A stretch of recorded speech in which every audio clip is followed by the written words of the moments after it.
수백 명의 하객 앞에서 약혼자가 될 남자가 말했다. 전 여자친구는 대체될 수 없습니다. 그게 싫다면 이 결혼은 취소하죠.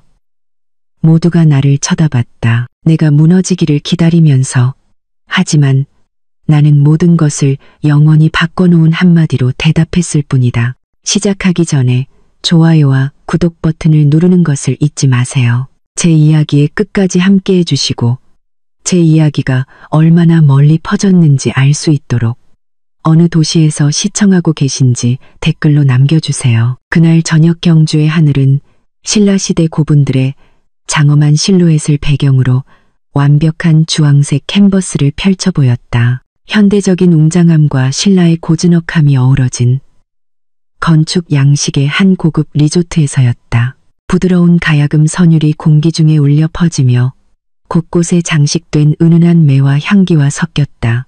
이곳은 한세영과 강지훈의 약혼식 파티 현장이었다. 완벽한 커플의 상징으로 기획된 축하였다. 자신이 직접 디자인한 라벤더 색상의 현대적인 한복 드레스를 입은 세영은 하객들 사이를 우아하고 차분하게 움직였다.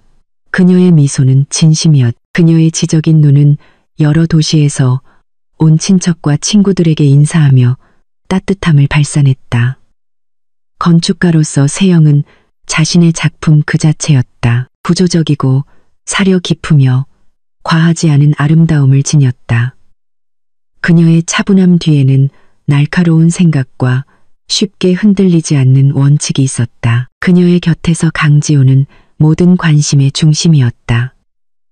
다부진 몸을 감싼 맞춤형 고급 정장을 입고 그는 손쉽게 매력을 발산했다. 그의 호탕한 웃음소리, 오랜 친구들을 껴안는 방식, 그리고 주위를 향해 던지는 자신감 넘치는 시선 모두가 성공을 외치고 있었다. 그는 부산 출신의 촉망받는 젊은 사업가이자 존경받는 지산그룹의 후계자였다. 세상 사람들에게 그들은 꿈의 커플, 천재 건축가와 비즈니스 왕자였다. 세영아, 정말 축하한다. 세영의 어머니가 말했다. 그녀의 눈에는 감격의 눈물이 고였다. 이렇게 행복한 적이 없었어. 감사해요, 엄마. 세영이 어머니를 껴안으며 대답했다. 지훈은 예비 장모의 어깨를 다정하게 감쌌다. 결혼식 날까지 순조롭게 진행되도록 기도해 주세요.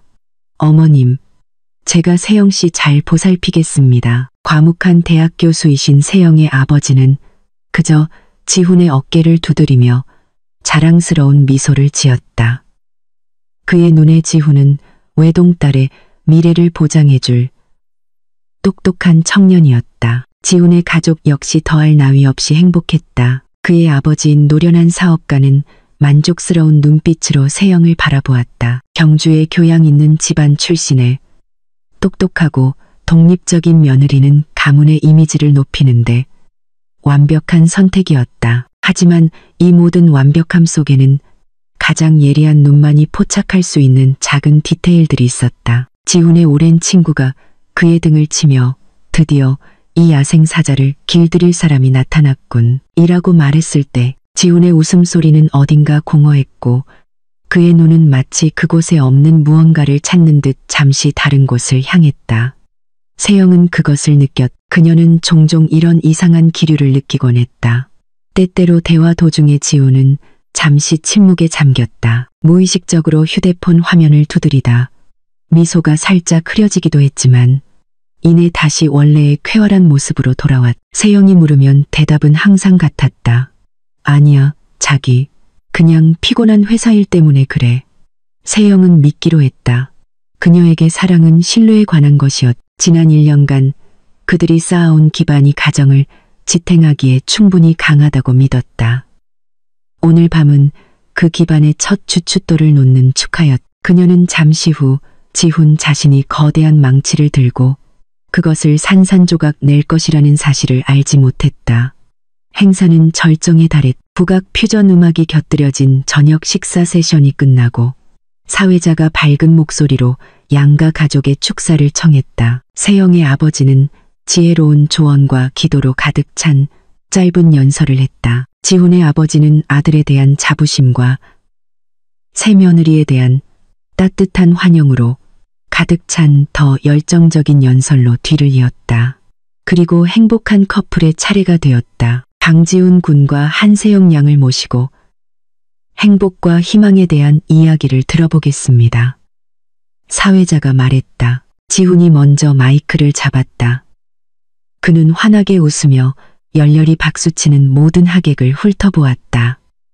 안녕하십니까. 양가 부모님, 그리고 친지, 친구 여러분, 저희의 행복한 날에 와주셔서 감사합니다. 그의 목소리는 깊고 자신감이 넘쳤다. 이곳에 세영 씨 옆에 서 있는 것이 꿈만 같습니다. 그녀는 비범하고 똑똑하며 재능 있는 여자입니다.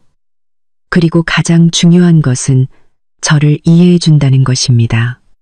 하객들은 미소를 지었다. 몇몇 아주머니들은 눈가를 닦는 것처럼 보였다. 세영은 사랑 가득한 눈으로 지훈을 바라보았다. 이 남자가 그녀의 남편이 될 사람이었다. 지훈은 잠시 말을 멈췄다. 그의 얼굴에 걸려있던 미소는 더 진지한 표정으로 바뀌었다. 활기찼던 분위기가 조금씩 달라지기 시작했다. 관계를 쌓아가는 데 있어 저는 한 가지를 믿습니다.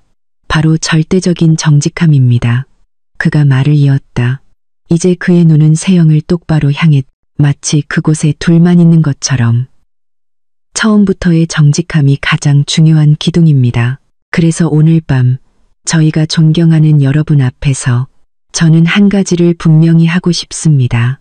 침묵이 스며들기 시작했. 배경음악으로 깔리던 가야금, 선율마저 소리를 낮추는 듯했다. 하객들은 궁금해하며 몸을 앞으로 기울였다. 지훈은 심호흡을 했다. 그리고 명확하고 단호한 목소리로 시간을 얼어붙게 할 문장들을 내뱉었다. 최유라, 제 전 여자친구는 언제나 제 삶의 일부일 겁니다. 순간 하객들 사이에서 나직한 속삭임이 들려왔다. 최유라라는 이름은 지훈의 가까운 친구들 사이에서는 꽤 알려져 있었다. 그들은 아주 오래된 연인이었고 지훈이 세영을 만나기 직전에 헤어졌다. 지훈은 손을 들어 조용히 해달라고 요청했다. 저는 결코 그녀를 떠나지 않을 겁니다. 친구로서든 비즈니스 파트너로서든 말입니다. 우리의 관계는 변했지만 우리의 유대는 영원히 존재할 겁니다. 이것은 제 자신의 일부이고 제 과거와 현재의 일부입니다. 그러고 나서 그는 시선을 완전히 세영에게로 돌렸다. 그의 얼굴은 도전적으로 보였다. 마치 대중법정 앞에서 예비 신부를 시험하는 것 같았. 세영 씨, 만약 그게 싫다면, 그가 말했다. 그의 목소리는 스피커를 통해 울려 퍼지며 듣는 모든 사람의 심장을 찔렀다.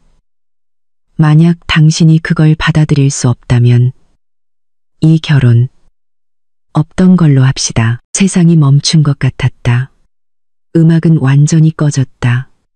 저편 테이블에서 떨어진 숟가락 소리가 대포 소리처럼 들렸다. 감탄으로 가득 찼던 수백 쌍의 눈이 이제 일제히 세영에게로 향했다. 그들의 시선에는 충격, 연민, 혼란, 그리고 약간의 잔인한 호기심이 뒤섞여 있었다. 세영의 부모님 얼굴은 창백해졌다. 아버지는 테이블 밑에서 주먹을 꽉 쥐었다. 어머니는 입을 살짝 벌린 제겁에 질린 표정으로 바라보았다. 모두가 그녀를 쳐다보며 그녀의 반응을, 눈물을, 드라마를, 가장 잔인하고 부적절한 최후 통첩에 대한 대답을 기다렸다. 세영에게 그 순간은 방음 거품 속에 있는 것 같았다. 귓가의 우문거림이 주위의 모든 속삭임과 참는 숨소리를 삼켜버렸다. 그녀는 자신을 평가하는 수백 쌍의 눈을 보지 못했다. 그녀는 오직 옆에 서 있는 남자, 방금 사랑하는 모든 사람들 앞에서 자신을 감정적으로 발가벗긴 지훈만을 보았다. 하지만 그녀가 느낀 것은 수치심의 뜨거운 파도나 배신감의 날카로운 찔림이 아니었다. 이상하게도 찾아온 것은 놀라울 정도의 명료함이라는 차가운 파도였다. 몇 초 만에 지훈에 대한 모든 퍼즐 조각이 그녀의 머릿속에서 맞춰졌다. 때때로 멀게 느껴지던 그의 태도, 항상 비밀스러웠던 그의 휴대폰, 이름을 밝히지 않은 동료와 한다던 심야의 비즈니스 통화, 모든 것이 이제 하나의 이름, 최유라를 가리켰다. 지훈은 솔직한 것이 아니었다. 그는 권력을 선언하고 있었다. 그는 이해를 구하는 것이 아니었다. 그는 최후 통첩을 하고 이것은 정직이라는 기둥 위에 세워진 관계가 아니라 방금 그가 큰 소리로 낭독한 약관 위에 세워진 관계였다. 그리고 세영은 방금 그 계약서에 서명할 의사가 없다는 것을 깨달았다. 그녀는 손의 떨림을 느꼈다. 두려움 때문이 아니라 힘을 주는 아들의 날림 때문이었다. 그녀는 여전히 도전적으로 자신을 바라보는 지훈의 눈을 마주보았다. 그녀는 거기서 오만함을 보았다.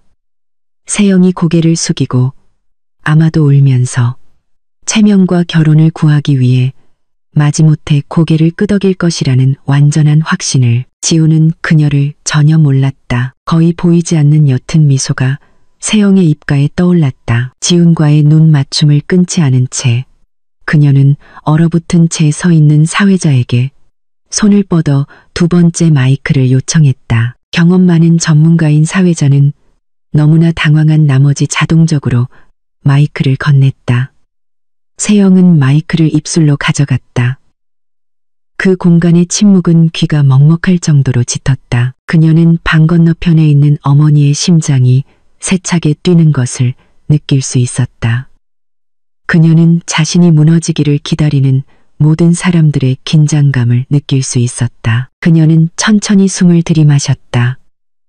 그녀의 목소리는 떨림 없이, 흐느낌 없이 아주 맑고 안정적으로 흘러나왔다. 좋아요. 그 한 단어뿐이었다. 그러고 나서 그녀는 차분한 동작으로 마이크를 다시 테이블 위에 내려놓았다. 그녀는 살짝 돌아서서 부모님을 향해 안심시키는 작은 고갯짓을 했다. 모든 게 괜찮아요. 전 괜찮아요 라는 무언의 신호였다. 그러고 나서 여왕의 우아함으로 그녀는 여전히 얼어붙어 있는 사회자를 향해 평소의 목소리로 말했다. 계속 진행해 주세요. 디저트를 내가도 될 것 같네요. 그녀의 행동이 미친 효과는 소리치거나 우는 것보다 훨씬 더 파괴적이었다. 완전한 혼란이 그 공간을 휩쓸었다. 하객들은 이해할 수 없다는 듯 서로를 쳐다보았다. 지훈이 가장 충격을 받은 사람이었다. 거만했던 그의 얼굴에는 이제 숨길 수 없는 경악이 드러났다. 이것은 그가 계획했던 반응이 아니었다. 그는 싸움이나 항복을 예상했다. 그는 어쩐지 완전한 거절처럼 느껴지는 이 차분한 수용에 대해 전혀 준비가 되어 있지 않았다. 세영은 다시 자리에 앉았다. 그녀는 물 한 잔을 들어 천천히 마셨다. 마치 방금 지훈의 연설이 그들의 미래를 폭파시킨 폭탄이 아니라 약간 이상한 작은 막간극이었던 것처럼. 그녀의 인생 계획의 폐허 속에서 한세영은 비로소 처음으로 온전함을 느꼈다. 세영은 남은 1시간의 파티를 자동 조종 모드로 간신히 버텨냈다. 그녀는 어색한 얼굴로 작별 인사를 하는 하객들에게 미소 짓고 고개를 끄덕이며 감사 인사를 했다. 많은 이들이 동정의 눈길을 보내려 했지만 세영은 너무나 평온한 시선으로 응수하여 오히려 그들이 무한함을 느끼게 만들었다. 지훈은 몇 번이고 그녀를 옆으로 끌어내 이야기하려 했다. 세영아, 우리 얘기 좀 해야 해. 좋아요라니 그게 무슨 뜻이야? 그가 초조하게 속삭였다. 나중에 지훈 씨. 세영은 매번 대답했다. 그녀의 목소리는 정중했지만 차가웠다. 그녀는 자신 주위에 보이지 않는 벽을 쌓았고 지훈은 처음으로 그 벽을 뚫을 수 없었다. 마침내 음악이 멈추고 조명이 어두워지기 시작했을 때 세영의 가족은 집으로 돌아갈 준비를 했다. 세영은 마찬가지로 혼란스러워 보이는 지훈의 부모님을 껴안았다. 와주셔서 감사합니다. 아버님, 어머님. 그녀는 아무 일도 없었다는 듯이 말했다. 경주 외곽의 리조트에서 시내의 집으로 돌아오는 길은 마치 다른 차원을 통과하는 여정 같았다. 차 안에서는 아무도 말을 하지 않았다. 세영의 아버지는 평소보다 더 꽉 핸들을 쥐고 있었다. 그의 손마디가 하얗게 변했다. 어머니는 조수석에 앉아 희미한 가로등이 비추는 거리를 똑바로 바라보았다. 하지만 그녀의 생각은 분명 다른 곳에 있었다. 세영은 뒷좌석에 앉아 창밖을 내다보았다. 보통은 따뜻하고 친근하게 느껴졌던 고도의 가로등 불빛이 이제는 흐릿하고 멀게만 느껴졌다. 그녀는 슬프지 않았다. 그녀의 마음을 지배하는 감정은 안도감이었다. 마치 그동안 존재조차 몰랐던 무거운 짐이 갑자기 어깨에서 내려진 것 같았다. 그녀는 지훈의 말을 다시 곱씹었다. 더 이상 감정이 아니라 건물의 균열을 검사하는 건축가의 논리로. 지훈의 선언은 작은 균열이 아니었다. 그것은 기초의 근본적인 손상이었다. 건물은 다시 칠할 수 있고 인테리어는 바꿀 수 있다. 하지만 기초가 약하다면 모든 것이 무너지는 것은 시간 문제일 뿐, 그것을 고치려는 노력은 피할 수 없는 재앙을 늦출 뿐이다. 차라리 지금 허물고 단단한 땅 위에 처음부터 새로운 것을 짓는 것이 낫다. 차 안의 침묵은 공허하지 않았다. 그 침묵은 부모님의 사랑과 걱정, 상처 입은 그들의 존엄성, 그리고 앞으로 어떻게 될 것인가에 대한 큰 물음으로 가득 차 있었다. 세영은 그들이 자신을 위해 참고 있다는 것을, 모든 것을 처리할 공간을 주고 있다는 것을 알았다. 마침내 차가 아늑한 집 대문 앞에 멈췄을 때 아버지는 시동을 껐다. 하지만 잠시 동안 아무도 내리려 하지 않았다. 마침내 아버지가 운전석에서 그녀를 돌아보았다. 평소에는 온화했던 그의 눈에 억눌린 감정의 폭풍이 보였다. 세영아, 그가 나지막이 약간 쉰 목소리로 말했다. 앞으로 네가 어떤 결정을 내리든 아빠와 엄마는 항상 내 뒤에 있을 거야. 언제나. 어머니가 고개를 돌렸다. 마침내 그녀의 뺨 위로 눈물이 흘러내렸다. 남들 말은 신경 쓰지 마. 내 행복만 생각해. 딸아, 그 무조건적인 지지가 세영의 평정을 거의 무너뜨릴 뻔한 유일한 것이었다. 따뜻함이 가슴을 타고 흘렀다. 그녀는 울지 않았지만 손을 뻗어 어머니의 손을 잡았다. 고마워요. 엄마, 아빠. 그녀가 속삭였다. 세영은 무엇을 해야 할지 알았다. 세영은 자신의 방으로 들어갔다. 그 공간은 그녀 자신을 반영했다. 연회색 벽, 미니멀한 목재 가구, 그리고 창문을 향한 커다란 제도용 책상. 모든 것이 깔끔하고 효율적이며 평온하게 정돈되어 있었다. 그녀는 문을 쾅 닫거나 물건을 던지지 않았다. 그저 침대 가장자리에 앉아 밤의 고요함이 자신을 감싸도록 내버려 두었다. 협탁 위에 휴대폰이 쉴 새 없이 진동했다. 메시지와 전화 알림이 번갈아 울렸. 화면을 힐끗 보았다. 걱정하는 친구들로부터 온 수십 개의 메시지. 지훈으로부터 온 수십 통의 부재중 전화. 그녀는 지훈의 메시지를 열었. 세영아, 전화 좀 받아. 우리 얘기해야 해. 세영아. 그 우스꽝스러운 대답으로 날 망신 주려고 일부러 그런 거지? 세영아. 난 그냥 솔직하고 싶었을 뿐이야. 왜 그렇게 유치하게 구는 거야? 세영아. 대답해. 세영은 감정 없이 그 메시지들을 읽었다. 지훈의 말들은 그녀가 필요했던 마지막 확인일 뿐이었다. 이 위기 속에서 지훈이 걱정하는 것은 상처받은 세영의 감정이나 벼랑 끝에 선 그들의 관계가 아니었다. 그가 신경 쓰는 것은 극힌 자신의 자존심과 손상된 이미지였다. 그는 사실을 왜곡하며 자신을 솔직함의 희생자로 만들고 세영의 반응을 유치한 행동으로 치부했다. 세영은 휴대폰을 다시 무음 모드로 내려놓았다. 더 이상 이야기할 것은 없었다. 모든 것은 이미 수백 명의 사람들 앞에서 아주 명확하게 말해졌다. 그녀는 제도용 책상으로 걸어가 스탠드를 켰. 그곳 벽에는 웨딩드레스 스케치 몇 장, 미래의 집을 위한 대략적인 평면도, 그리고 결혼식 장식을 위한 색상 팔레트가 붙어 있었다. 몇 달 동안 그것들은 모두 그녀 행복의 원천이었다. 오늘 밤 그것들은 모두 다른 사람의 삶에서 온 유물처럼 보였다. 단호한 움직임으로 그녀는 그 종이들을 하나씩 떼어냈다. 찢지 않았다. 그저 깔끔하게 쌓아서 가장 아래 서랍에 넣었다. 보이지 않으면 마음에서도 멀어지리라. 그러고 나서 그녀는 노트북 앞에 앉아 그것을 열었다. 화면에서 나온 빛이 그녀의 차분하고 결의에 찬 얼굴을 비췄다. 그녀는 결혼 준비 SYJH라는 이름의 폴더를 열었다. 그 안에는 케이터링, 예식장, 청첩장, 장식, 사진 등 수십 개의 하위 폴더가 있었다. 그녀는 새 문서를 만들었다. 제목은 결혼 취소 계획이었다. 그녀의 손가락이 키보드 위에서 춤추기 시작했다. 그녀는 각 업체에 보낼 이메일 초안을 작성했다. 문장은 정중하고 전문적이었으며 협상의 여지를 주지 않았다. 그녀는 강지훈과의 결혼이 개인적인 사정으로 취소되었음을 설명했다. 그녀는 계약에 명시된 모든 위약금을 감수할 준비가 되어 있다고 했다. 인근 사찰에서 새벽 예불 소리가 들려올 때쯤 세영은 모든 정리를 막 끝냈다. 그녀는 몸을 쭉 펴고 창가로 걸어갔다. 동쪽 하늘이 붉은 빛을 띠기 시작했다. 새로운 새벽이 곧 밝아올 것이었다. 세영은 평화로웠다.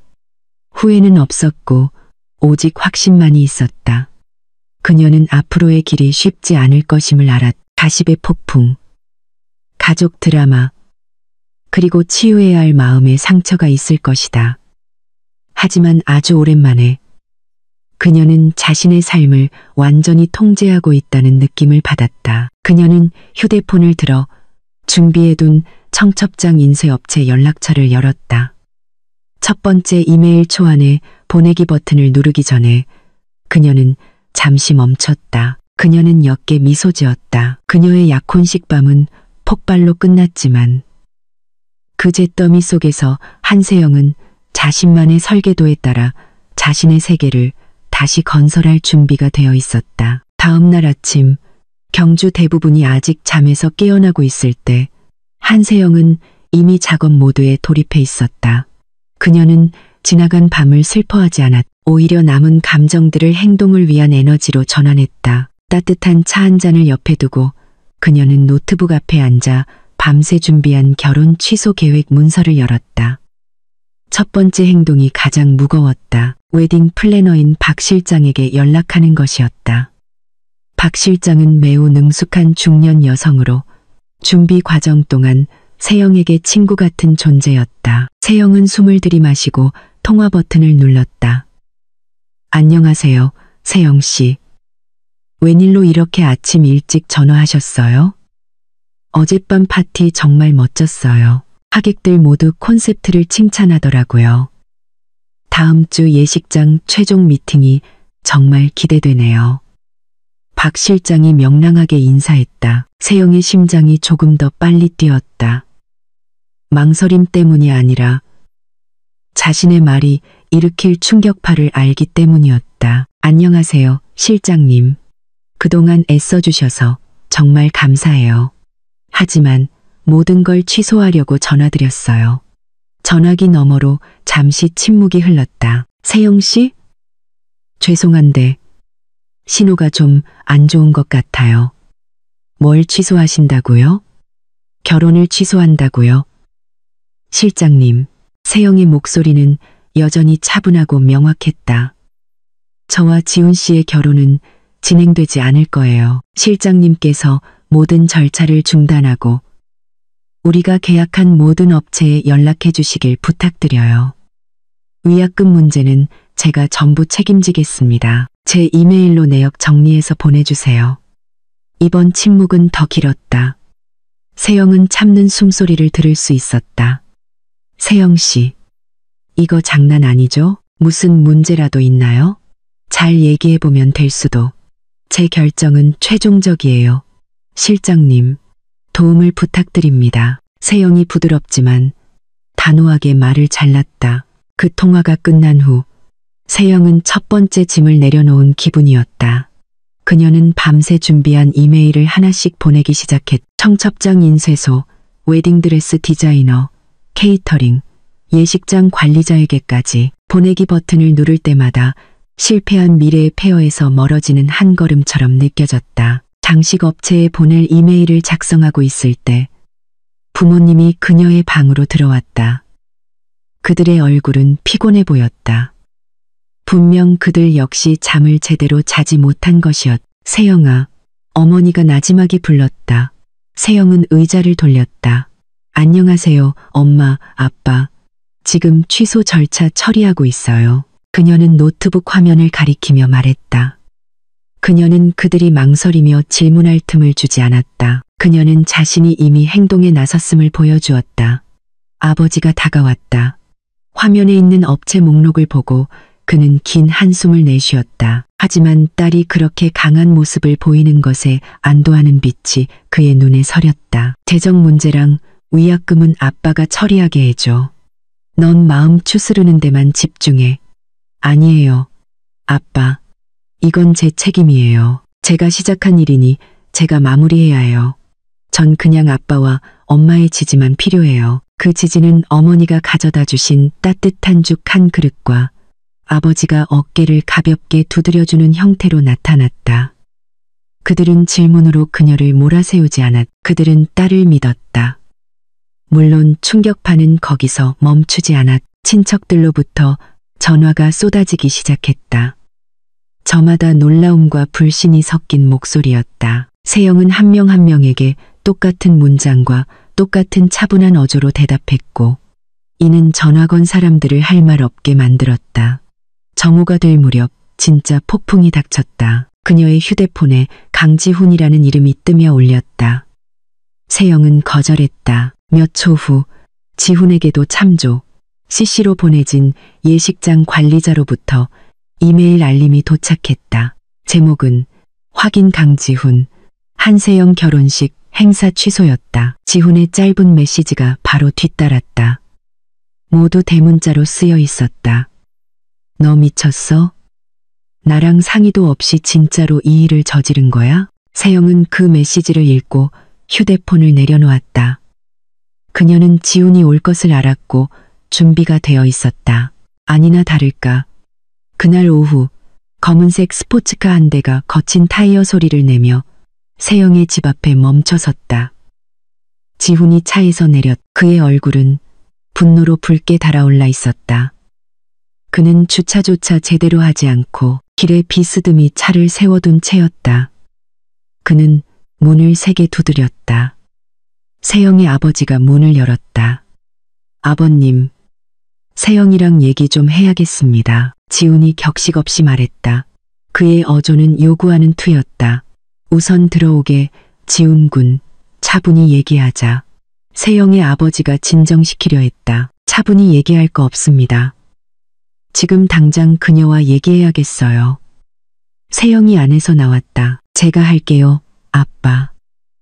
그녀가 차분하게 말했. 그녀는 현관으로 걸어가 무표정한 얼굴로 지훈을 바라보았다. 무슨 일이야, 지훈 씨. 지훈의 분노가 폭발했다. 무슨 일이냐고? 네가 이메일로 우리 결혼을 취소했잖아. 수백 명 앞에서 날 망신 주고 이제 와서 아무 일도 없었다는 듯이 행동해? 네 정신은 어디 있는 거야? 한세영, 내 정신은 있어야 할 곳에 있어. 지훈 씨. 냉정하게 생각할 수 있는 곳에. 세영이 차갑게 맞받아쳤다. 우리 둘 다를 망신 준 건 바로 당신이야. 우리 약혼식에서 그 우스꽝스러운 최후 통첩으로. 그건 최후 통첩이 아니었어. 솔직함이었지. 지훈이 소리쳤다. 그의 목소리는 지나가던 몇몇 이웃의 주의를 끌었다. 난 그냥 네가 내 입장을 이해해 주길 바랐을 뿐이야. 난 그냥 이해를 구했을 뿐인데 넌 이런 모욕으로 갚았어. 이해는 쌍방향이야, 지훈 씨. 이해는 사적인 공간에서 논의하는 거지. 당신의 파트너를 시험하기 위해 공개적으로 일방 선언하는 게 아니야. 그건 솔직함이 아니라 오만이야. 세영은 팔짱을 꼈다. 그녀의 모든 문장은 날카롭고 논리적인 강조와 함께 발음되어 지훈의 모든 주장을 꺾어버렸다. 지훈은 좌절한 듯 보였다. 그는 머리를 헝클었다. 알았어, 알았어. 내가 잘못했어. 시간과 장소를 잘못 골랐어. 하지만 내 반응이 꼭 이래야만 했어? 모든 걸 취소해? 이게 우리 가족에게 지산그룹의 명성에 무슨 의미인지 알아? 그리고 바로 거기에 문제가 있었다. 또다시 그가 생각하는 것은 상처받은 세영의 마음이 아니라 자신의 가문 명성이었다. 이 결혼은 당신 가문의 명성에 관한 게 아니야. 지훈 씨, 내 인생에 관한 거야. 그리고 난 내 남은 인생을 마음이 여전히 나뉜 남자와 보내고 싶지 않아. 남편의 과거, 그림자와 항상 경쟁해야 하는 여자가 되고 싶지 않다고. 경쟁하라고 한 적 없어. 유라와의 관계는 끝났어. 정말. 그럼 왜 그걸 우리 결혼의 주요 조건인 것처럼 공표할 필요를 느꼈지? 왜 그녀를 놓아주지 못하는 거야? 세영이 날카롭게 물었다. 지훈은 침묵했다. 그는 대답이 없었다. 할 말을 잃은 지훈을 보며 세영은 이것이 끝이라는 것을 알았다. 더 이상 할 말 없어. 돌아가는 게 좋겠어. 지훈 씨, 여기서 소란 피우지 마. 지훈은 분노와 상처가 뒤섞인 믿을 수 없다는 눈으로 그녀를 바라보았다. 그렇게 끝이라고? 우리가 함께한 모든 것들이 있는데 우린 아직 아무것도 함께하지 않았어. 지훈 씨, 그리고 모든 게 너무 늦기 전에 지금 멈춘 것에 감사해. 세영은 몸을 돌렸다. 잘 가요, 강지훈 씨. 그녀는 집으로 들어가 문을 닫았고 현관에 얼어붙은 채 서 있는 지훈을 남겨두었다. 세영은 다시 돌아보지 않았다. 그녀는 문 뒤에 잠시 기대어 심호흡을 했다. 눈물은 없었다. 오직 엄청난 안도감만이 있었다. 마지막 전투는 끝났고 그녀는 자신을 위해 승리했다. 몇 주가 지나고 실패한 약혼식의 폭풍으로 인한 먼지가 조금씩 가라앉기 시작했다. 세영은 의도적으로 사회적 교류를 제한하고 가족과 가장 가까운 친구들과만 소통했다. 그녀는 숨쉴 공간이 필요했고 갑자기 비어버린 인생의 설계도를 재정비할 시간이 필요했다. 그 공백을 채우기 위해 그녀는 자신이 가장 잘하는 일에 몰두했다. 바로 일이었다. 그녀는 선배 건축가에게 연락해 자신의 모든 주의를 빼앗을 수 있는 도전적인 새 프로젝트를 찾고 있다고 알렸다. 기회는 예상보다 빨리 찾아왔다. 경주의 심장부인 황남동에 위치한 오래된 한옥문화재를 복원하고 용도를 변경하는 제안이었다. 그 건물은 오랫동안 비어있던 일제강 점기 양식의 가옥으로 한 예술품 수집가가 현대 미술 갤러리로 바꾸고 싶어 했다. 세영에게 이 프로젝트는 단순한 일 이상이었다. 그것은 완벽한 도피처였다. 좁은 골목과 모든 벽에 역사의 메아리가 울리는 황남동은 자신을 치유하기에 이상적인 장소였다. 복원 프로젝트 자체는 그녀의 삶에 대한 적절한 은유였다. 낡고 부서지고 잊혀진 것을 가져와 그것의 본래 영혼을 없애지 않으면서 새로운 생명과 목적을 부여하는 것. 첫날 현장을 둘러보며 세영은 즉시 사랑에 빠졌다. 건물은 정말 비참해 보였다. 페인트는 벗겨졌고 지붕 일부는 무너졌으며 마당은 잡초로 무성했다. 하지만 구조는 여전히 튼튼했다. 오래된 목재 기둥들은 여전히 당당하게 서 있었고 창살의 섬세한 조각들은 과거의 이야기를 들려주었다. 그녀는 먼지 쌓인 방안을 혼자 걸었다. 차가운 벽을 손으로 쓸어보았다. 깨끗해진 큰 창문들로 빛이 어떻게 들어올지, 오래된 타일 바닥이 광을 낸 후 어떻게 다시 반짝일지, 그리고 현대 미술 작품들이 주변의 고전 건축과 어떻게 아름다운 대조를 이룰지 상상할 수 있었다. 이 프로젝트는 복잡하고 높은 수준의 정밀함을 요구했다. 그녀는 문화재청과 협력해야 했고 옛 건축 기술을 이해하는 지역 장인들을 찾아야 했으며 동시에 현대적이고 기능적인 인테리어를 설계해야 했다. 이것이 그녀에게 필요했던 것이었다. 해결해야 할 복잡한 문제, 창조해야 할 아름다움, 낡은 건물의 잔해 속에서 세영은 벽돌 하나하나를 쌓아 올리며 자기 자신의 기반을 다시 세우기 시작했다. 건물주는 윤노을이라는 사람이었다. 세영은 그와 이메일과 전화로만 소통했었다. 대화를 통해 세영은 그가 매우 꼼꼼하고 확고한 비전을 가졌으며 자신의 자산이 지닌 역사적 가치를 매우 존중하는 사람이라는 인상을 받았다. 그날 그들은 처음으로 프로젝트 현장에서 직접 만나기로 했다. 세영이 먼저 도착해 있었다. 건물 구석구석을 돌아다니며 스케치북에 대략적인 스케치를 하느라 분주했다. 조용한 목소리가 갑자기 등 뒤에서 들려왔다. 여기에 올 때마다 전에는 놓쳤던 새로운 디테일을 발견하게 되네요. 세영이 돌아섰다. 한 남자가 문가에 서 있었다. 안도 문가에 서 있었다. 밖에서 들어오는 오후의 빛이 그의 주위로 실루엣을 만들었다. 그는 지훈처럼 화려하지 않았다. 옷차림은 수수했고 리넨 셔츠와 면바지 차림이었다. 그의 얼굴은 전형적인 미남은 아니었지만 평온함을 발산했고 그의 눈빛은 예술가처럼 날카롭고 관찰력이 있었다. 그의 이름처럼 노을은 고요한 분위기를 가져왔다. 윤노을 선생님이신가요? 세영이 손을 내밀며 물었다. 남자는 미소 지으며 그녀의 손을 맞잡았다. 그의 악수는 단단했다. 그냥 노을이라고 부르세요. 그리고 당신이 한세영 건축가님이시군요. 이메일로 보내주신 스케치가 이력서보다 훨씬 인상 깊었습니다. 세영은 예상치 못한 칭찬에 약간 놀랐다. 감사합니다. 저 역시 이 장소에 대한 선생님의 비전에 감명받았습니다. 그들은 다음 2시간을 함께 건물을 둘러보며 보냈다. 그들의 대화는 자연스럽게 흘러갔다. 이것은 고객과 건축가 사이의 대화가 아니라 예술과 아름다움에 대해 같은 열정을 가진 두 사람 사이의 대화였다. 그들은 작은 논쟁을 벌이기도 했다.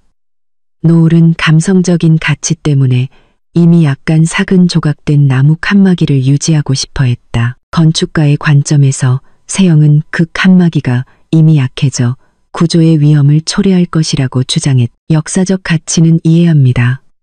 세영이 그 나무를 부드럽게 두드리며 말했다. 하지만 흰개미가 속을 파먹었어요. 억지로 유지하면 오히려 부서질 겁니다. 똑같은 디테일로 복제품을 만드는 건 어떨까요? 오래된 목재를 사용하고 아직 살릴 수 있는 원래 조각들은 액자에 넣어 벽에 예술작품으로 거는 거죠. 노을은 잠시 침묵하며 칸막이를 바라보다가 세영을 보았다. 그의 눈에 감탄의 빛이 서렸다. 훌륭한 해결책이네요. 기능만 생각하는 게 아니라 영혼까지 존중하시는군요. 당신의 작업 방식이 마음에 듭니다. 해가 완전히 져서 경주 하늘에 보랏빛 노을을 남길 무렵 그들은 먼지 쌓인 안마루에 앉았다. 노을은 세영의 전문적인 태도 뒤에 숨겨진 연약함의 층을 느낄 수 있었다. 그는 전체 이야기를 알지 못했지만 세영이 자신을 바쁘게 만드는 방식에서 그것을 볼 수 있었다. 마치 일이 그녀를 버티게 하는 유일한 구명조끼인 것처럼. 그는 묻지 않았다. 그는 사적인 것을 들추지 않았다. 그는 단지 이렇게 말했다. 이곳이 올바른 사람의 손에 맡겨져서 기쁩니다. 예감이 좋아요. 이건 걸작이 될 겁니다. 순수하게 일과 그녀의 능력에 대한 그 말들은 여전히 지쳐있던 세영의 영혼에 위안을 주는 연고처럼 느껴졌다. 그 만남은 그녀에게 한 줄기 희망을 주었다. 이것은 단지 프로젝트가 아니라 협업이었다. 그리고 몇 주 만에 처음으로 그녀는 혼자가 아니라고 느꼈다. 세영은 일에 자신을 묻으려 노력했지만 바깥 세상은 그녀를 쉽게 잊지 않았다. 실패한 약혼식의 메아리는 여전히 간간히 들려왔다. 어느 날 카페에서 커피를 사던 중 우연히 지훈의 먼 친구 중 한 명과 마주쳤다. 어머, 세영 씨, 잘 지내요? 그 여자가 지나치게 열정적인 어조로 인사했다. 세상에, 두 사람 얘기 들었어요. 정말 안타깝다. 정말 잘 어울려 보였는데 지훈 씨 요즘 스트레스가 엄청 심한 것 같던데. 세영은 그저 옅게 미소 지었다. 다들 각자의 길이 있는 거겠죠. 먼저 실례하겠습니다. 그녀는 그 여자가 더 곤란한 질문을 던지기 전에 서둘러 자리를 떴다. 소셜미디어에서는 그녀와 지훈의 공통된 친구들이 모여있는 사진들을 보았다. 그녀가 지훈과 함께 갔어야 할 행사에서 웃고 있는 모습들이었다. 약간의 소외감이 느껴졌다. 지훈과 헤어지는 것이 그의 세계의 일부와도 헤어지는 것임을 상기시켜주는 것이었다. 하지만 불쾌한 가십의 메아리 속에서 진정한 지지는 오히려 더욱 강하게 느껴졌다.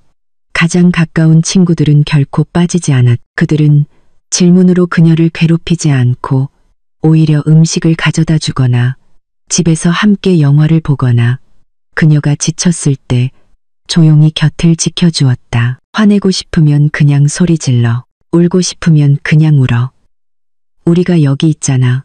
친구들 중 한 명이 세영의 방에 모였을 때 말했다.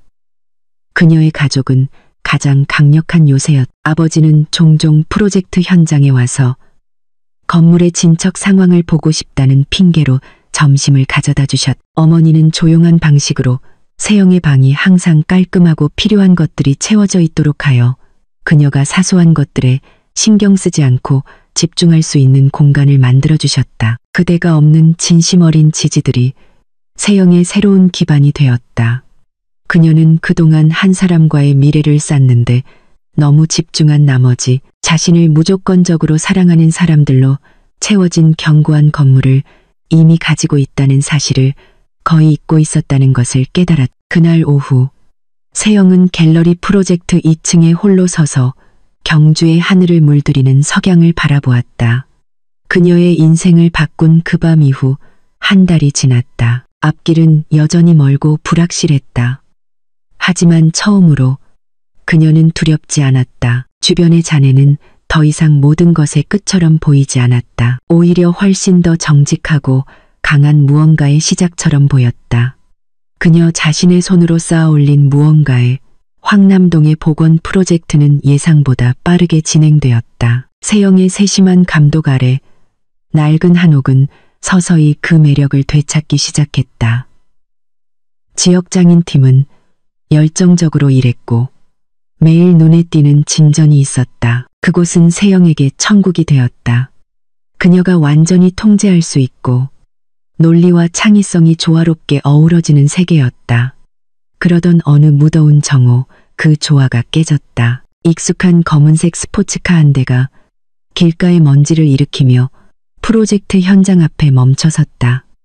강지훈이 차에서 내렸. 그의 모습은 세영이 마지막으로 봤던 거만한 남자와는 사뭇 달랐다. 머리는 약간 헝클어져 있었고 얼굴은 수척했으며 비싼 정장은 구겨져 보였다. 그는 커다란 흰 백합 다발을 들고 있었다. 세영이 가장 좋아하는 꽃이었다. 작업 반장과 논의 중이던 세영은 즉시 속이 뒤틀리는 것을 느꼈다. 그녀는 작업자들에게 계속 일하라는 신호를 보내고 단호한 걸음으로 지훈에게 다가갔다. 지훈 씨, 여기서 뭐 하는 거예요? 여긴 내 일터예요. 세영이 말했다. 그녀의 목소리는 낮고 날카로웠다. 알아. 그냥 얘기 좀 하고 싶어서. 지훈이 대답하며 꽃을 내밀었다. 이거 널 위한 거야. 세영은 받지 않았다. 그저 지훈을 바라보며 기다렸다. 세영아, 너 없이는 엉망이야. 지훈이 말을 이었다. 그의 어조는 이제 분노가 아닌 절망에 가까웠다. 모든 게 엉망진창이야. 내일, 내 인생. 집중을 할 수가 없어. 내가 잘못했어. 내가 잘못했다는 거 알아. 그런 말을 하지 말았어야 했어. 세영이 지훈의 잘못 인정을 들은 것은 처음이었다. 하지만 왠지 모르게 진심으로 느껴지지 않았다. 장난감이 망가진 아이의 투정처럼 들렸다. 나 변할게. 세영아, 약속해. 최유라 문제, 내가 정리할게. 확실하게 선을 그을게. 제발, 기회 한 번만 더 줘. 그가 간청했다. 세영이 대답하려는 순간 윷노을이 생수 2병을 들고 건물 안에서 나왔다. 그는 눈앞의 광경을 보고 멈춰섰다. 그는 다가오지 않고 문가에 서서 그녀에게 공간을 주었지만 그의 존재는 조용한 지지의 형태로 느껴졌다. 지훈의 눈은 즉시 노을의 존재를 포착했. 그의 얼굴에 있던 애처로운 표정은 즉시 냉소적인 질투로 바뀌었다. 오, 그래서 이거였군. 정말 빨리도 대체할 사람을 찾았네. 세영의 인내심이 끊어졌다. 그만해, 지훈 씨. 그녀가 쉿소리를 냈다. 당신이 만든 문제에 다른 사람 끌어들이지 마. 내 결정은 당신과 당신의 행동 외에는 누구와도 관련 없어. 이제 제발 가줘. 하지만 세영아. 가라고. 세영이 다시 말했다. 이번에는 목소리가 더 커져 몇몇 작업자들이 돌아볼 정도였다. 다시는 내 일터에 찾아오거나 나를 만나러 오지 마. 지훈의 얼굴이 굳어졌다. 그는 백합 꽃다발을 거칠게 땅에 내던지고는 돌아서서 차에 탔다. 잠시 후 차는 먼지 구름과 짓바려 뭉개진 하얀 꽃잎들을 남기고 쏜살같이 사라졌다. 세영은 잠시 눈을 감고 거칠어진 숨을 골랐다. 노을이 천천히 다가와 물병 하나를 건넸다. 괜찮아요? 그가 부드럽게 물었다. 세영은 고개를 끄덕이며 물을 받았다. 괜찮아요? 그녀가 대답했다. 그리고 그녀는 자신이 정말로 괜찮다는 것을 깨달았다. 과거로부터의 방해는 더 이상 그녀의 하루를 망칠 힘이 없었다. 현장에서의 사건은 세영의 마음에 불편한 잔여물을 남겼다. 그녀는 최유라라는 이름이 여전히 미스터리로 남아있는 한 그 그림자는 항상 존재할 것이라는 것을 깨달았다. 그녀는 마무리가 필요했다. 마치 운명이 그녀의 기도를 들은 것처럼 다음 날 모르는 번호로부터 메시지가 도착했다. 안녕하세요, 한세영 씨. 최유라입니다. 어제 지훈 씨가 세영 씨 일터에 찾아갔다는 얘기 들었어요. 우리 두 사람의 평화를 위해 우리가 이야기해야 할 몇 가지가 있는 것 같습니다. 혹시 만나주실 수 있을까요? 세영은 잠시 망설였다. 하지만 호기심이 망설임을 이겼다. 이것은 출처로부터 직접 답을 얻을 수 있는 기회였다. 그녀는 동의했다. 그들은 시내의 한적한 곳에 숨겨진 작은 찻집에서 만났다. 최유라는 이미 구석자리에 앉아 있었다. 그녀는 강한 전문적인 아우라를 가진 매우 우아한 여성이었다. 얼굴은 아름다웠지만 눈가에는 피로의 기색이 서려 있었다. 그녀의 시선에는 적대감의 흔적이 없었다. 와주셔서 감사해요. 그들이 주문을 마친 후 유라가 말했다. 저도 설명을 듣고 싶었어요. 세영이 솔직하게 대답했다. 유라는 옅게 미소 지었다. 시간 낭비하지 않을게요. 저와 지훈 씨는 긴 역사가 있어요. 그건 사실이에요. 하지만 우리 관계는 1년도 더 전에 그가 당신을 만나기 훨씬 전에 끝났어요. 문제는 지훈 씨는 감정적으로 독립하는 법을 제대로 배우지 못했다는 거예요. 그녀는 한숨을 쉬었다. 그는 여전히 인정받기 위해, 사업 조언을 위해, 그리고 자신이 힘들 때 자존심을 달래주기 위해 저에게 의존해요. 저는 여러 번 거리를 두려고 했지만 그는 항상 사업이나 우정을 핑계로 저를 다시 끌어들일 방법을 찾았어요. 솔직히 전 지쳤어요. 세영은 말없이 모든 단어를 흡수하며 들었다. 당신들의 약혼식에서 그가 한 선언. 유라가 말을 그녀의 눈은 후회 가득한 눈으로 세영을 바라보았다. 그건 제 동의 없이 한 일이에요. 저도 친구에게서 그 얘기를 들었을 때 다른 사람들처럼 충격받았어요. 그건 지훈 씨가 통제권을 쥐려는 방식이었어요. 당신을 미래로, 저를 안전망으로 모든 것을 가질 수 있다는 것을 보여주려는. 그건 당신에게도 그리고 저에게도 매우 불공평했어요. 그러고 나서 유라는 휴대폰 화면을 보여주었다. 행복하게 웃고 있는 한 남자와 함께 찍은 사진이었다. 저는 다른 사람과 약혼했어요, 세영 씨. 저도 제 삶을 꾸리려고 노력 중이에요. 그런데 지훈 씨가 계속 상황을 복잡하게 만들어요. 이것은 세영에게 전환점이었다. 그동안 그녀는 복잡한 삼각관계를 상상했었다. 현실은 훨씬 더 단순하면서도 서글펐다. 이것은 미성숙한 한 남자가 자신의 자존심 드라마의 두 여자를 인질로 잡은 이야기였다. 이해해요. 세영이 마침내 말했다. 그녀의 목소리에는 안도감이 묻어났다. 솔직하게 말해줘서 고마워요, 유라 씨. 제가 더 고마워요. 유라가 대답했다. 적어도 이제 당신은 이것이 결코 당신이 부족해서가 아니라는 걸 알게 됐잖아요. 이건 모두 그가 충분히 성숙하지 못했기 때문이에요. 세영은 이전에는 결코 느껴보지 못했던 가벼운 마음으로 찻집을 나섰다. 마지막 안개가 걷혔다. 그녀는 진정으로 자유로워졌다. 그 후 며칠은 세영에게 더 가볍게 느껴졌다.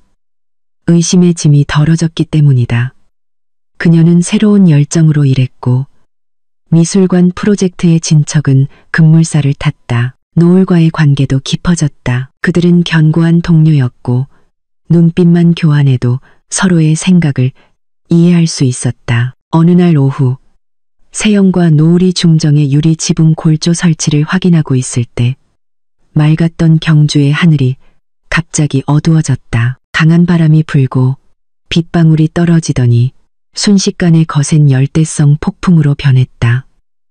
작업자들은 서둘러 장비를 정리하고 비를 피했다. 세영과 노을은 이미 지붕이 덮인 주 갤러리 공간에 갇혀 비가 아직 젖은 시멘트 바닥 위에서 춤추는 중정을 바라보았다. 세차게 내리는 빗소리는 친밀하고 평온한 분위기를 만들었다.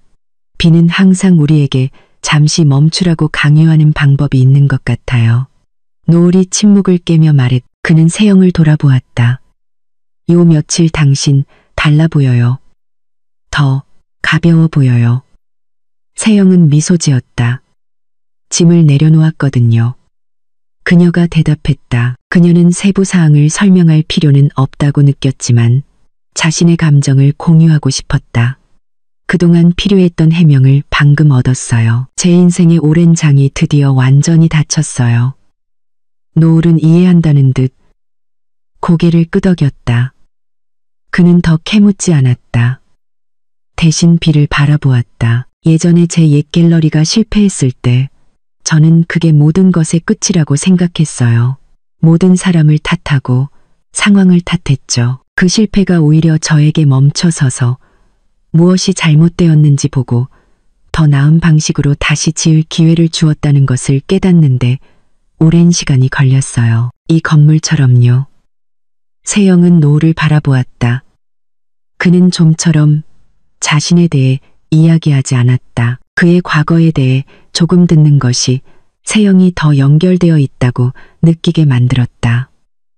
그들 둘은 다른 방식으로 다시 짓고 있는 사람들이었다. 때로는 무언가를 허무는 것이 짓는 것만큼 중요하더라고요. 세영이 나지막이 대답했다. 맞아요. 왜냐하면 그게 더 강한 기초를 세울 기회를 주니까요. 노을이 말했다. 그들은 다시 침묵에 잠겼다.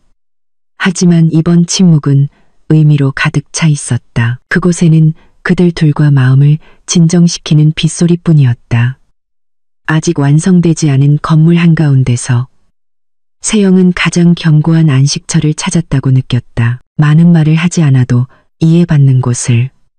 유라가 예언했듯이 비공식적인 조언자이자 진정제 역할을 하던 그녀 없이 지훈의 사업 제국은 균열을 보이기 시작했다. 감정과 상처 입은 자존심에 지배당한 지훈은 일련의 잘못된 사업 결정을 내렸. 그는 협상에서 공격적이 되었고 오랜 고객들을 불쾌하게 했으며 자신의 팀의 조언을 무시했다. 그 소식은 같은 업계에서 일하는 오랜 친구를 통해 세영의 귀에 들어갔다. 지훈이 부산에서 진행하던 대규모 부동산 프로젝트 하나가 주요 투자자가 철수하면서 완전히 실패할 위기에 처했다는 것이었다. 이유는 혼란스러운 프로젝트 관리와 리더의 오만한 태도 때문이었다. 세영은 조금도 만족감을 느끼지 못했다. 그저 누군가가 스스로를 파괴하는 것을 보는 희미한 슬픔만이 있었다. 그날 밤 그녀가 사무실에서 야근하고 있을 때 지훈에게서 전화가 걸려왔다. 이번에는 세영이 받기로 결심했다. 아마도 이것이 마지막이 될 것이라고 느꼈기 때문이다. 전화기 너머의 목소리는 공황 상태였고 절망적이었다. 더 이상 오만함은 없었다. 남은 것은 절망뿐이었다. 세영아, 모든 게 망했어. 그의 목소리가 떨렸다. 프로젝트가 실패했어. 투자자들이 떠났어. 이건 다 내 잘못이야. 잠시 침묵이 흘렀다. 세영은 기다렸다. 이건 최유라 잘못이기도 해. 지훈이 말을 이었다. 그의 목소리 톤이 비난조로 바뀌기 시작했다. 그녀가 날 전혀 도와주려고 하지 않았어. 날 혼자 내버려뒀다고. 그러고 나서 그 비난은 그녀에게로 향했다. 그리고 이건 다 내 잘못이기도 해. 네가 떠나지만 않았어도 내가 이렇게 되지는 않았을 거야. 네가 필요해, 세영아. 내가 이렇게 힘들 때 왜 날 떠난 거야. 세영은 그 모든 비난의 연쇄를 차분하게 들었다. 예전이라면 그 말들이 그녀에게 상처를 주었을지도 모른다. 하지만 지금 그녀는 그것을 자신의 문제에 빠져 허우적대는 낯선 사람의 목소리로 들었다. 지훈 씨, 그녀가 부드럽지만 단호한 목소리로 말했다. 모든 사람을 탓하는 건 당신 문제를 해결해 주지 않아요. 사업에서든 우리 관계에서든 당신 스스로 결정을 내린 거예요. 하지만 모든 걸 잘 해결할 방법을 찾길 바라요. 세영이 말을 잘랐다. 하지만 그건 더 이상 제 일이 아니에요. 전 이제 제 삶이 있어요. 안녕히 계세요. 그녀는 지훈이 대답하기 전에 전화를 끊었다. 이번에야말로 그녀는 마지막 유대를 완전히 끊어냈다. 그녀는 더 이상 화나거나 안타깝거나 심지어 신경 쓰이지도 않았다. 그저 중립적인 감정만 느꼈다. 그리고 중립은 가장 절대적인 형태의 자유였다. 지훈과의 마지막 통화 후 2달이 지나 미술관 프로젝트는 첫 번째 중요한 이정표에 도달했다.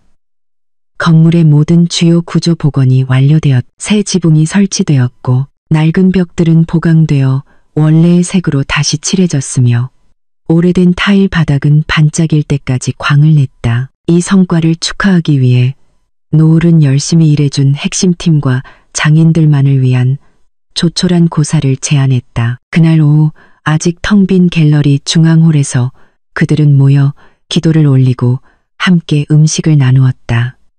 분위기는 따뜻하고 감사함으로 가득 찼. 세영에게 이 순간은 매우 감동적으로 느껴졌다. 그녀는 주위를 둘러보았다. 높은 천장, 튼튼한 기둥, 그리고 큰 창문들을 통해 들어오는 황금빛 햇살을 그녀는 해냈다. 그녀는 폐허를 아름답고 희망으로 가득 찬 무언가로 바꾸었다. 이것은 그녀의 능력과 끈기의 명백한 증거였다. 작업자들이 돌아간 후 세영과 노을만 남았다. 그들은 방 한가운데 나란히 서서 편안한 침묵 속에서 자신들의 작품을 바라보았다. 예전에는 이곳을 살릴 수 있을지 확신이 없었어요. 노을이 방 전체를 훑어보며 말했다. 하지만 당신은 그 잠재력을 보았고 다시 생명을 불어넣었죠. 우리가 생명을 불어넣은 거죠. 세영이 미소 지으며 정정했다. 이건 팀워크였어요. 노을이 고개를 돌려 깊고 부드러운 시선으로 세영을 바라보았다. 세영 씨, 그가 말했다. 그의 목소리는 더 진지하게 들렸다. 지난 몇 달간 당신과 함께 일하면서 이 건물 이상의 것이 변했어요. 세영의 심장이 뛰었다. 처음 만났을 때부터 당신의 강인함에 감탄했어요. 당신의 재능에 다른 사람들은 그저 폐허로 보는 곳에서 아름다움을 보는 당신의 방식에 감탄했죠. 하지만 시간이 지나면서 저는 단지 건축가 한세영을 감탄하는 것이 아니라는 걸 깨달았어요. 그는 잠시 멈춰 적절한 단어를 찾았다. 저는 당신을 아끼게 됐어요. 그 고백은 조용하고 진실하며 압박감 없이 전해졌다. 화려한 선언이 아니라 솔직한 감정의 표현이었다. 세영은 저녁 노을, 빛에 물든 노을의 얼굴을 바라보았다. 그녀는 거기서 따뜻함, 존중, 그리고 진심을 보았다. 그녀가 한때 갈망했던 모든 것들을 그녀는 말로 대답할 필요가 없었다. 그녀가 가진 가장 진실하고 밝은 미소가 얼굴에 번졌다. 자신의 부활의 상징이 된 갤러리 한가운데서 세영은 자신이 단지 건물을 재건한 것이 아니라 마음을 위한 새로운 기반을 찾았다는 것을 알았다. 그리고 이번에는 그 기반이 매우 견고하게 느껴졌다. 갤러리 뜰에서 비가 내리던 오후, 노을의 진심 어린 고백은 그들의 관계에 새로운 문을 열었다. 그들은 서두르지 않았다. 대신 그 감정이 유기적으로 자라나도록 내버려 두었다. 마치 그들이 황남동의 낡은 한옥을 돌보던 방식처럼 이제 그들은 단순한 건축가와 의뢰인이 아니라 함께 아름다운 무언가를 만들어가는 두 영혼이었다. 그들의 나날은 행복한 분주함으로 가득 찼다. 아침부터 오후까지는 프로젝트 현장에서 시간을 보냈다. 자연광에 가장 잘 어울리는 페인트 색상을 두고 토론하거나 각 예술 작품이 빛날 수 있도록 조명을 설치할 최적의 위치를 논의했다. 세영은 기술적이고 기능적인 측면에 집중했고 노을은 예술적이고 철학적인 손길을 더했다. 그들은 완벽하게 서로를 보완했다. 종종 모든 작업자가 퇴근한 후에도 그들은 남았다. 아직 먼지 쌓인 바닥에 돗자리를 깔고 앉아 간단한 저녁 도시락을 나눠 먹으며 일 이외의 이야기를 나눴다. 세영은 외딴 지역의 학교를 설계하는 꿈에 대해 이야기했다. 노을은 지역 예술가들을 만나기 위해 전국 방방곡곡을 여행했던 이야기를 들려주었다. 그 편안한 대화 속에서 세영은 지훈과 함께 있을 때는 결코 느껴보지 못했던 평화를 찾았다. 노을과 함께 있을 때 그녀는 자신의 최고의 버전이 될 필요가 없었다. 그녀는 온전한 자기 자신이 될 수 있었다. 때로는 너무 완벽주의적인 건축가, 여전히 상처를 치유하는 법을 배우는 여자, 때로는 이상한 아이디어를 가진 몽상가, 그리고 노을은 그 모든 것을 받아들였고 심지어 모든 디테일을 좋아했다. 당신이 골똘히 생각할 때 미간을 찌푸리는 모습이 좋아요. 어느 날 밤 노을이 세영의 얼굴에서 머리카락 한 올을 치워주며 말했다. 마치 머릿속으로 우주의 설계도를 그리는 것 같아요.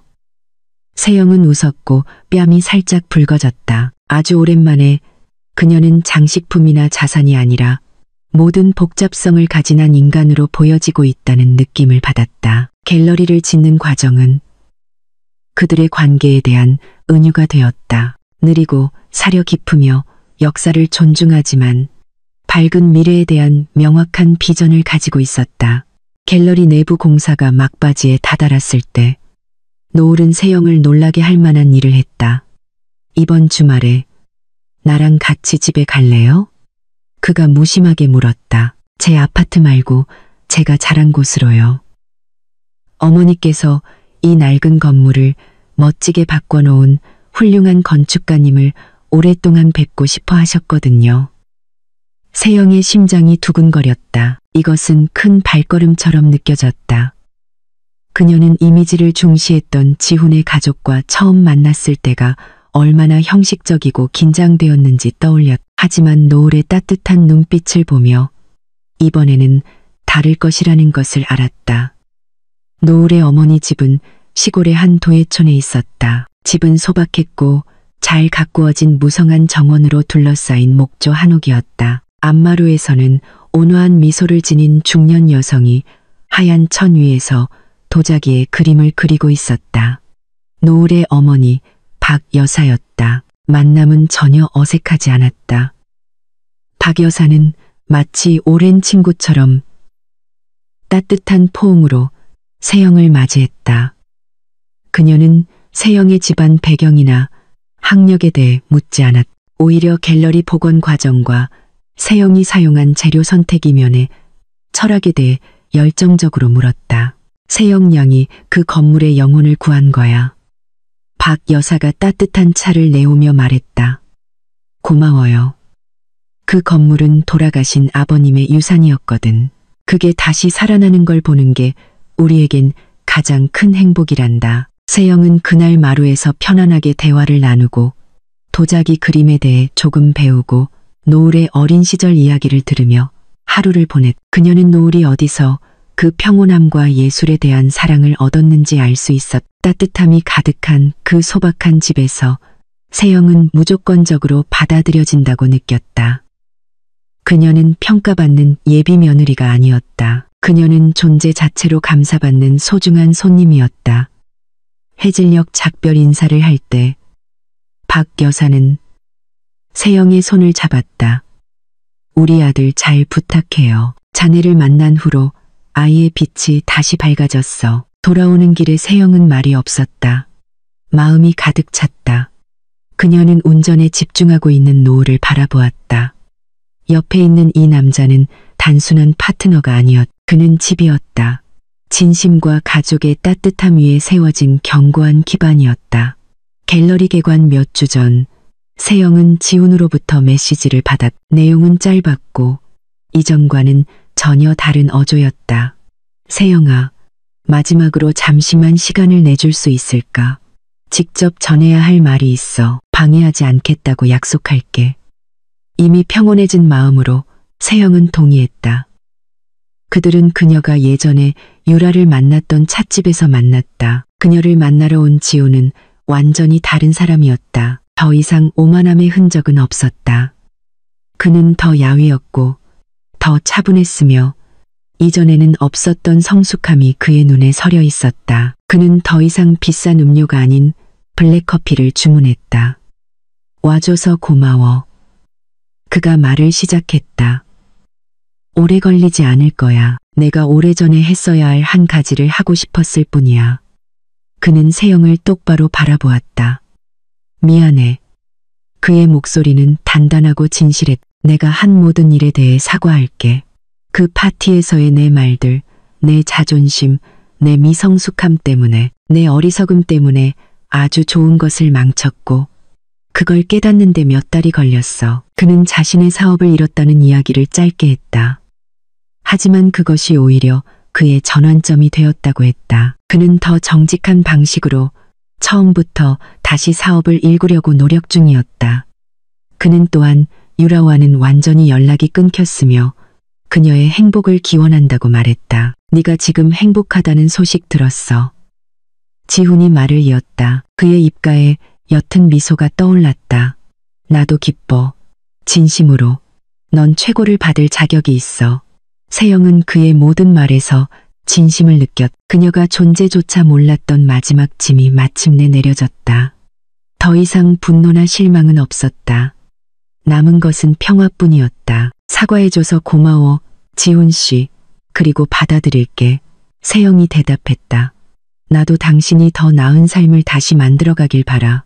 그들은 악수를 했. 한 장을 평화롭고 성숙하게 마무리하는 악수였다. 세영이 그 찻집에서 걸어 나올 때 그녀는 강지훈에 대한 이야기가 자신의 인생책에서 진정으로 에필로그가 되었다는 것을 알았다. 갤러리 프로젝트는 100% 완료되었다. 건물은 이제 옛 세상의 매력과 새 세상의 정신이 완벽하게 조화를 이루며 장엄하게 서 있었다. 이를 축하하기 위해 공식 개관 행사 전에 노을은 세영을 한 곳으로 데려갔다. 너에게 보여주고 싶은 곳이 하나 더 있어. 내가 항상 새로운 것을 시작할 영감을 얻는 곳이야. 그는 세영을 불국사로 데려갔다. 그들이 도착했을 때는 늦은 오후에 해가 서쪽으로 기울기 시작하여 웅장한 석탑들을 황금빛으로 물들이고 있었다. 분위기는 신비롭고 성스러웠다. 그들은 고대의 부조들 사이를 걸으며 역사와 유산, 그리고 시대를 초월하여 살아남는 것들에 대해 이야기했다. 해가 거의 지평선에 닿아 하늘을 보라색, 주황색, 붉은색 팔레트로 물들일 때 노을은 세영을 석가탑의 실루엣이 가장 장엄하게 보이는 한 지점으로 데려갔. 그는 걸음을 멈추고 세영을 마주 보았다. 그는 무릎을 꿇지 않았다. 그저 세영의 두 손을 자신의 따뜻한 손으로 잡았. 한세영 씨, 그가 부드러우면서도 감정이 가득 담긴 목소리로 시작했다. 우리의 이야기는 해질녘 거의 무너져가던 낡은 한옥에서 시작됐어요. 당신이 와서 그곳을 빛과 희망으로 가득 찬 곳으로 바꾸었죠. 당신은 내 삶에도 똑같은 일을 했어요. 세영의 눈에 눈물이 고이기 시작했다. 내 인생의 모든 노을과 모든 새벽을 당신과 함께 보내고 싶어요. 당신과 함께 오래도록 남을 무언가를 짓고 싶어요. 돌이 아니라 사랑과 존중으로요. 그가 말을 이었다. 그는 주머니에서 작은 상자를 꺼냈. 그 안에는 그들의 갤러리 문양에서 영감을 받은 섬세한 조각 디테일이 있는 소박하지만 매우 아름다운 반지가 있었다. 분명 그가 직접 디자인한 반지였. 나와 결혼해 줄래요? 수천 번의 해넘이를 지켜본 사찰의 장엄함 속에서 행복으로 가득 찬 마음으로 세영은 떨리는 목소리로 대답했다. 네, 그럴게요, 노을 씨. 갤러리 오프닝 밤은 화려한 축제였다. 공허한 호화로움이 아니라 영혼이 가득한 풍요로움이었다. 공간은 예술가, 수집가, 친구, 그리고 가족들로 가득 찼. 부드러운 재즈 음악이 흐르며 웃음소리와 따뜻한 대화와 어우러졌다. 전시된 모든 예술 작품이 마치 함께 노래하며 그들의 새 집을 축하하는 것 같았다. 갤러리의 이름은 해밀이었다. 오랜 가뭄 끝에 내리는 비를 뜻하는 순우리 말로 그들의 새로운 시작을 상징했다. 세영은 인파 한가운데 서 있었다. 약혼자인 노을의 곁에서 그녀는 우아한 아이보리색 드레스를 입고 있었다. 그녀의 얼굴은 숨길 수 없는 행복의 빛을 발산했. 그녀의 눈은 주위를 둘러보며 꿈같은 풍경을 담았다. 아버지와 어머니는 한쪽 구석에 서서 자랑스럽게 그녀를 바라보고 있었다. 방 건너편에는 최유라가 약혼자와 함께 참석한 것이 보였다.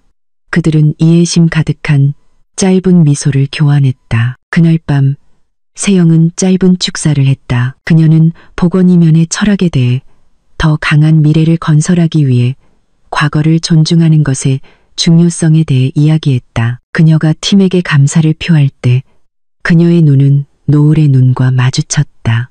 그 방에 있던 모든 사람들은 그들 사이에 흐르는 사랑과 감탄을 볼 수 있었다. 그러다 행사가 절정에 달했을 때 세영과 노을은 이제 유리 지붕 아래 작은 정원이 된 중정으로 몰래 빠져나왔다.